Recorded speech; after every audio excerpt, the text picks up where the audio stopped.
Hello बच्चों, स्वागत है आपके अपने करंट अफेयर्स चैनल पर current affairs with Pinu. Rajasthan current affairs अगस्त 2026 के बारे में चर्चा करेंगे यहाँ पर। और इतने दिन हमने जुलाई का कंप्लीट कर लिया था, अब है अगस्त की बारी और सीईटी विशेष है, पार्ट 1 है, टॉप 15 एमसीक्यू के प्रश्न है। तो आइए चर्चा करते हैं इंपॉर्टेंट प्रश्न उत्तर को। हाँ, चैनल को लाइक और सब्सक्राइब जरूर करें। देखिए आपके सामने ये प्रश्न उत्तर कहाँ से लिए गए हैं, अगस्त 2026 की है यहाँ पर। और जो अंतर्राष्ट्रीय क्रोनोलॉजी है, करंट जीके की राजस्थान प्रादेशिक के बारे में चर्चा करेंगे। आइए देखते हैं आज के सीरीज का सबसे पहला और इम्पोर्टेंट प्रश्न भी है। जुलाई 2026 में रेयर अर्थ एलिमेंट REE एवं सहवर्ती यहाँ पर खनिजों के लिए देश का पहला अन्वेषण अनुज्ञा पत्र किस राज्य के खान और भू विज्ञान विभाग द्वारा निष्पादित किया गया है? नंबर 1 है मध्य प्रदेश, नंबर 2 है राजस्थान, नंबर 3 है गुजरात, नंबर 4 है उड़ीसा। तो इसका आंसर होगा नंबर 2, राजस्थान के द्वारा यहाँ पर निष्पादित किया गया है। कौन सा? रेयर अर्थ एलिमेंट व सहवर्ती खनिजों के लिए देश का पहला अन्वेषण अनुज्ञा पत्र राजस्थान राज्य के द्वारा निष्पादित किया गया है। आइए देखते हैं अगला इंपॉर्टेंट प्रश्न। देश का पहला REE यहाँ पर अन्वेषण अनुज्ञा सार्वजनिक क्षेत्र की किस संस्था या कंपनी को प्रदान की गई है? नंबर 1 है central mine planning and designing institute limited, number 2 है राष्ट्रीय खनिज विकास निगम, नंबर 3 है भारतीय भूवैज्ञानिक सर्वेक्षण, नंबर 4 है कोल इंडिया लिमिटेड। तो उसका आंसर होगा number 1, central mine planning and designing institute limited को यहाँ पर प्रदान किया गया है देश का पहला अन्वेषण अनुज्ञा सार्वजनिक क्षेत्र के अंदर REE का। आइए देखते हैं अगला प्रश्न। नवातला देवगढ़ REE ब्लॉक किन क्षेत्रों के अंतर्गत आता है? इज वेरी इंपॉर्टेंट है कि नवातला देवगढ़ REE ब्लॉक किन क्षेत्रों के अंतर्गत आता है?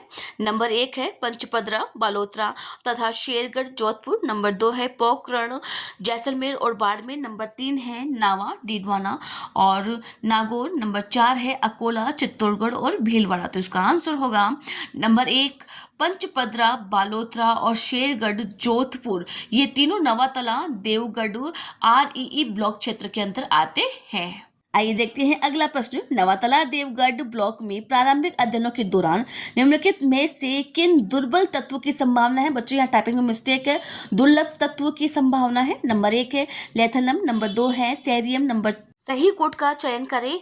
नंबर 1 है केवल 1 और 2, नंबर 2 है केवल 2 और 4, नंबर 3 है 1, 2 और 3, नंबर 4 है उपयुक्त सभी कथन सही है। तो इसका आंसर होगा नंबर 4, उपयुक्त सभी कथन यहाँ पर बिल्कुल सही है। आइए देखते हैं अब इस प्रश्न की व्याख्या। देश का पहला REE यहाँ पर अन्वेषण अनुज्ञा पत्र निष्पादित राजस्थान के खान और भू विज्ञान विभाग ने जुलाई 2026 के अंदर रेयर अर्थ एलिमेंट एवं सहवर्ती खनिजों के लिए देश का पहला अन्वेषण अनुज्ञा पत्र की सुविधा निष्पादित की है। यह अनुज्ञा पत्र सार्वजनिक क्षेत्र के अंदर central mine planning and designing institute limited को दिया गया है। वेरी इंपॉर्टेंट है यहाँ पर कि किसको दिया गया है, तो CMPDI को दिया गया है। खनिज ब्लॉक जो कौन कौन से हैं यहाँ पर? नवातला देवीगढ़ REE ब्लॉक है यहाँ पर, क्षेत्रफल के अंदर है लगभग 260.63 वर्ग किलोमीटर के अंदर यहाँ पर है। क्षेत्र कौन कौन सा है? पंचपदरा चर्चा हो चुकी है, बालोतरा, शेरगढ़ और जोधपुर के अंदर यहाँ पर इनका क्षेत्र है।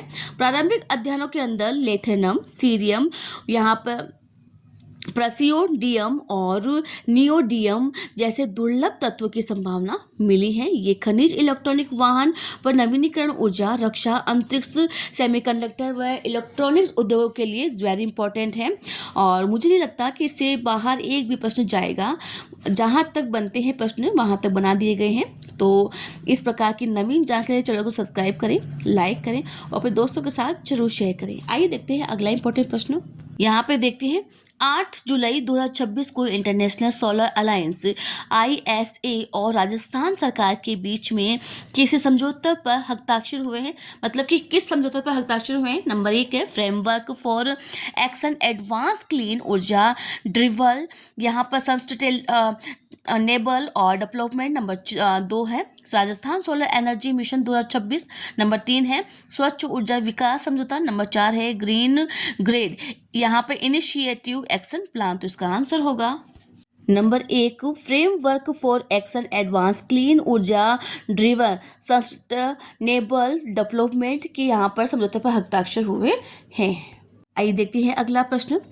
ISA Rajasthan framework for action समझौता पर राजस्थान सरकार व ISA की ओर से क्रमांक किन्होंने हस्ताक्षर किए हैं? नंबर 1 है भजनलाल शर्मा और अजय माथुर। नंबर 2 है आरती डोगरा ऊर्जा सचिव और आशीष खन्ना महानिदेशक किसके? ISA के और आनंद कुमार व RK सिंह। नंबर 4 है शिखर अग्रवाल और आशीष खन्ना, तो इसका आंसर होगा नंबर 2 आरती डोगरा व आशीष खन्ना के द्वारा यहाँ पर IAS Rajasthan framework for action समझौता पर हस्ताक्षर किए गए हैं। आइए देखते हैं अगला प्रश्न। इंटरनेशनल सोलर अलायंस के साथ समझौता करने वाला भारत का पहला राज्य कौन सा? इज वेरी इंपॉर्टेंट है। इस प्रकार के प्रश्न पूछे जाते हैं कि ISA के साथ समझौता करने वाले पहला राज्य कौन सा है? नंबर 1 है गुजरात, नंबर 2 है मध्य प्रदेश, नंबर 3 है राजस्थान, नंबर 4 है तमिलनाडु, तो इसका आंसर होगा नंबर 3 राजस्थान इस अलायंस पर हस्ताक्षर करने वाला पहला राज्य है। आइए देखते हैं अगला प्रश्न।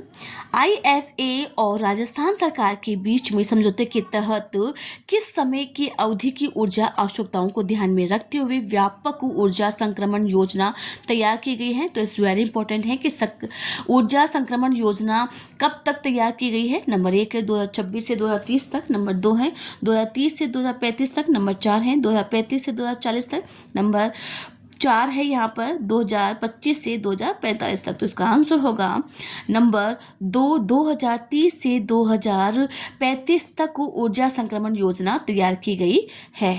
आइए देखते हैं अब इन प्रश्नों की व्याख्या।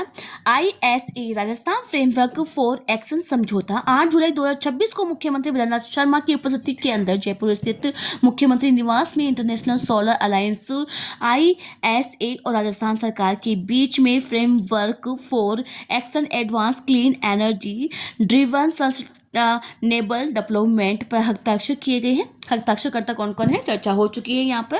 राजस्थान की ओर से ऊर्जा सचिव आरती डोगरा और ISA के महानिदेशक आशीष खन्ना यहाँ पर हस्ताक्षरकर्ता हैं। देश का पहला राज्य कौन बना है? राजस्थान बना है ISA के साथ। इस प्रकार का यहाँ पर फ्रेमवर्क फॉर एक्शन करने वाला भारत का पहला राज्य बन गया है। ऊर्जा संक्रमण योजना चर्चा हो चुकी है इसके बारे में। इस समझौते के तहत राजस्थान के 2030 से 2035 की ऊर्जा आवश्यकताओं को ध्यान में रखते हुए व्यापक एनर्जी ट्रांजिशन प्लान तैयार किया जाएगा। तो यहाँ पर कौन कौन से क्षेत्र हैं, क्या पता आ ही जाए, वैसे तो नहीं आने वाला है। जहाँ तक प्रश्न बनते हैं मैंने बना दिए गए, फिर भी देख लेते हैं एक बार। इसमें नवीनीकरण ऊर्जा विस्तार, यहाँ पे पारेषण वितरण तंत्र की सुदृढ़ीकरण और ग्रिड आधुनिकीकरण व ऊर्जा भंडारण, ऊर्जा दृढ़ता और मांग प्रबंधन और नीति सुधार शामिल होंगे। आइए देखते हैं अगला प्रश्न। राजस्थान में सहकार वन परियोजना का शुभारंभ किस शहर व स्थान में किया जा रहा है? नंबर 1 है सुमेल गांव जयपुर, नंबर 2 है आमेर जयपुर, नंबर 3 है मंडावा झुंझुनू, नंबर 4 है पुष्कर अजमेर, तो इसका आंसर होगा नंबर 1 सुमेल गांव जयपुर के अंदर सहकार वन परियोजना का शुभारंभ किया जा रहा है। देखते हैं यहाँ पर अगला प्रश्न। सहकार वन के शुभारंभ के अवसर पर राजस्थान के सहकारिता राज्य मंत्री गौतम कुमार दत्त ने किस पौधे का रोपण किया है? नंबर 1 है सीताफल का पौधा, नंबर 2 है कचनार का पौधा, नंबर 3 है केलड़ी का पौधा, नंबर 4 है रोहिड़ा का पौधा, तो इसका आंसर होगा नंबर 2 कचनार का पौधा। यहाँ पर इसके साथ में गौतम कुमार दत्त के द्वारा पौधे का रोपण किया गया है। आइए देखते हैं अगला प्रश्न। निम्नलिखित में से कौन सी संस्था सहकार वन परियोजना के विकास में सहयोगी नहीं है? नंबर 1 है राजस्थान सहकारिता विभाग, नंबर 2 है अमूल, नंबर 3 है जयपुर विकास प्राधिकरण, नंबर 4 है रिको, तो इसका आंसर होगा नंबर 4 रिको सहकार वन परियोजना के विकास के अंदर सहयोगी नहीं है। इज वेरी इंपॉर्टेंट कि कौन सी संस्था यहाँ पर सहयोगी नहीं है, तो रिको सहयोगी नहीं है। आइए देखते हैं आप इन प्रश्नों की व्याख्या। जयपुर में सहकार वन परियोजना का शुभारंभ राजस्थान में सहकारिता के माध्यम से स्थानीय जो पारिस्थितिकी तंत्र और जैव विविधता के संरक्षण हेतु जयपुर के सुमेल गांव के अंदर अरावली के तलहटी के अंदर लगभग 64 एकड़ भूमि पर सहकार वन विकसित किया जा रहा है। यह परियोजना केंद्र सरकार के सहकार से समृद्धि दृष्टिकोण से जुड़ी हुई है। वेरी इंपॉर्टेंट है। परियोजना का जो शुभारंभ और जो सहयोगी संस्थाएं हैं चर्चा हो चुकी है। यहाँ पर 6 जुलाई 2026 को तथा पौधारोपण की शुरुआत तो 25 जुलाई 2026 को की गई थी। यहाँ पर केंद्रीय सहकारिता मंत्री यहाँ पे मुरलीधर मोहोल ने सीताफल का पौधा और राजस्थान के सहकारिता मंत्री गौतम कुमार दक्क ने यहाँ पर कचनार का पौधा और केंद्रीय सहकारिता सचिव डॉक्टर आशीष कुमार भूटानी ने पौधारोपण कर इसका औपचारिक शुभारंभ किया गया है। सहयोगी संस्थाएं कौन कौन से थे, ये यहाँ से प्रश्न 100 और 1% आएगा कि इसी राजस्थान सहकारिता विभाग, अमूल और NCCF और जयपुर विकास प्राधिकरण के संयुक्त सहयोग से विकसित किया जा रहा है। कौन सी संस्था वहां पर नहीं थी, तो रेको नहीं थी, इसके अलावा वो तीनों थी और एक और है यहाँ पर NCCF यहाँ पर। तो याद करने में आपको अब बिल्कुल भी कठिनाई नहीं होगी, बिल्कुल इजी फॉर्म के अंदर प्रश्न तो बना दिए गए हैं। तो चर्चा करते हैं अगले प्रश्न की। इससे पहले थोड़ी सी और जानकारी बाकी रह गई थी। वनस्पति प्रमुख विशेषताएं और उद्देश्य यहाँ पर स्थानीय प्रजातियों का रोपण, अरावली क्षेत्र की स्थानीय प्रजातियां जैसे खेजड़ी, नीम, जामुन, रोहिड़ा का मुख्य रूप से पौधारोपण किया जाएगा। ये इतनी इंपॉर्टेंट नहीं है, बस यहाँ पर था किताब के अंदर तो मैंने इसको यहाँ पर लगा दिया है। मुख्य जो उद्देश्य है ये आ सकता है। इसका मुख्य उद्देश्य पर्यावरण संरक्षण, इको टूरिज्म व जन भागीदारी व स्थानीय रोजगार के अवसरों को बढ़ावा देना था। आइए देखते हैं अगला प्रश्न। दिल्ली कुंडा मोड़ आमेर मार्ग को किस थीम पर विकसित करने की योजना रही है? इसी प्रकार के प्रश्न RPSC और कर्मचारी चयन बोर्ड दोनों पूछते हैं। तो नंबर 1 है पारंपरिक लहरिया थीम, नंबर 2 है पधारो मारो देश थीम पर, नंबर 4 है खंबा गणी थीम पर, नंबर 4 है यहाँ पर जय राजस्थान थीम पर। तो इसका आंसर होगा नंबर 3 खम्मा गणी थीम के ऊपर यहाँ पर दिल्ली कुंडा मोड़ आमेर मार्ग पर यहाँ पर विकसित किया जा रहा है। आइए देखते हैं अगला प्रश्न। घाट की गुणी ढोल प्लाज्मा के लिए कौन सी थीम निर्धारित की गई है? नंबर 1 है खम्मा गणी थीम, चर्चा हो चुकी है। ये किसके लिए थी? दिल्ली कुंडा मोड़ आमिर मार्ग के लिए, तो ये तो होगा ही नहीं आंसर। नंबर 2 है यहाँ पर पारंपरिक लहरिया थीम, नंबर 3 है पधारो मारो देश थीम पर, नंबर 4 है इनमें से कोई नहीं। तो इसका आंसर होगा नंबर 2 पारंपरिक लहरिया थीम के ऊपर घाट की गुणी ढोल प्लाजा विकसित की गई है। आइए देखते हैं अगला प्रश्न। गंगा मार्ग न्यू जयपुर के सामने को किस थीम के आधार पर सौंदर्यीकरण किया जाएगा? तीनों ही मार्ग हैं, तीनों ही एग्जाम में आ सकते हैं एक सत्य असत्य कथन के रूप में, तो मैंने तीनों के प्रश्न करवा दिए गए हैं। तो देखो यहाँ पर गंगा मार्ग कि किस थीम के आधार पर सौंदर्यीकरण किया जाएगा? नंबर 1 है पधारो मारो देश थीम, नंबर 2 है खंबा गणी थीम, नंबर 3 है पारंपरिक लहरिया थीम, नंबर 4 है गुलाबी जयपुर थीम। तो 2 तो चर्चा हो चुकी है यहाँ पे, एक तो खंबा गणी थीम की चर्चा हो चुकी है और पारंपरिक लहरिया थीम की चर्चा हो चुकी है। तो ये 2 तो इसका आंसर होगा ही नहीं।